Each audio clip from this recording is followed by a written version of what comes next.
you're not going to get a reaction to it, right? And what I do is I use reaction to get action. So I'll explain this to you.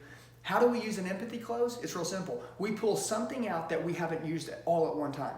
Okay? So what does an empathy close look like? It's like this.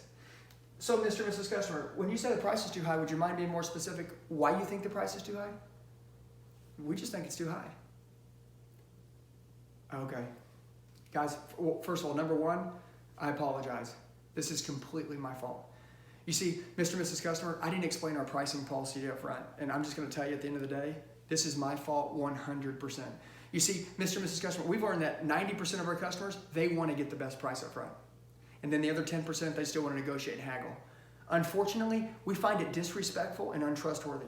You see, we're looking for a further relationship than just today with you and your family. I don't want to just say the car you're buying today. I want to say every car you buy for the rest of your life. If I was to mark the car up $3,000 and then mark it back down $3,000, even though you felt like you won, is that trustworthy? Is that respectful? No. Have I offended you and your family in any way by giving you my best price up front? Have I offended your family in any way by giving you my best price up front? No. Thank goodness, guys. Thank you so much for your business. I appreciate it. And guys, right here at the 18.9, if you'll sign here, I'll get your new car cleaned up again. Thank you guys so much. I appreciate it. You guys got a great family. That's it. You know why? Because they're not serving you a reason why they think it's too high. You know what they're serving you? They're serving you a bullshit answer, right? That they gave the salesman the last time they bought a car, that salesman got weak, right? And was like, well, what would you pay for it? Or if I could do it for 18 grand, would you do that? We're asking 18.9. Dude, quit giving up money. You wondering why you're not making any money? It's because you keep giving it all away. You're broke because of you. Stick to the system. I will close 50% of them right there, maybe 60%. You know why? They tried me on for the better deal. It's out of their system now, and I'll close them. I do it all the time. The guys that I train that learn this, they do it all the time.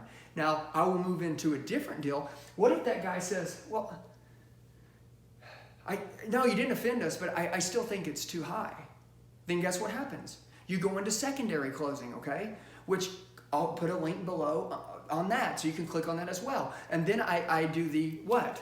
The like imaginary car. I say, look, I understand. Look, let me explain something to you, okay? So obviously, look, here's our car, it's 18.9. And let's say, hypothetically, there was the 17.9 car down the road, right? And, you know, obviously, look, the purchase price on my car would be 18.9. The purchase price on their car would be 17.9. And let's say you're like, well, 17.9 is a better price. I want a better deal. But I want to ask you this. What's more important to you when you say the price is too high? The purchase price or the ownership price? They'll say, I don't understand. What do you mean? I'm glad you asked that question. So the purchase price is a one-time price. It's a one-time spend.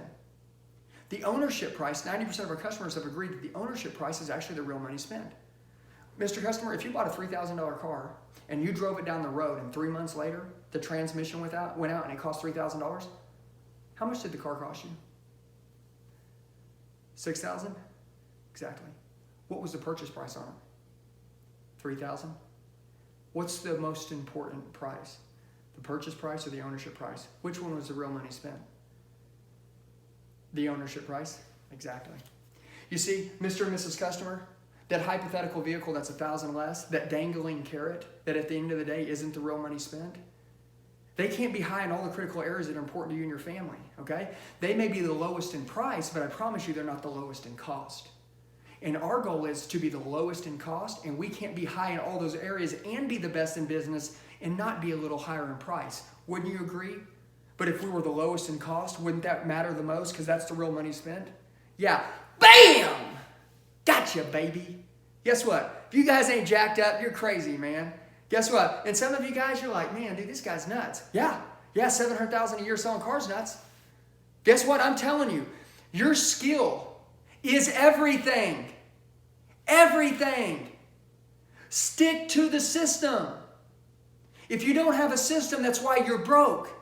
That's why when you start negotiating, you're left, you're right, you're over here, you're over there. You're overcoming this, now you're overcoming that. Can anyone escape my price funnel? No. Man, dude, I'm telling you, you guys will close 8 out of 10 on the price is too high. Who won't take 80%? Does anything work 100% of the time? Not a chance. And if they tell you that it does, they're lying to you. Okay? I just want to build your arsenal with so many weapons, man, that it's insane. All right? Now,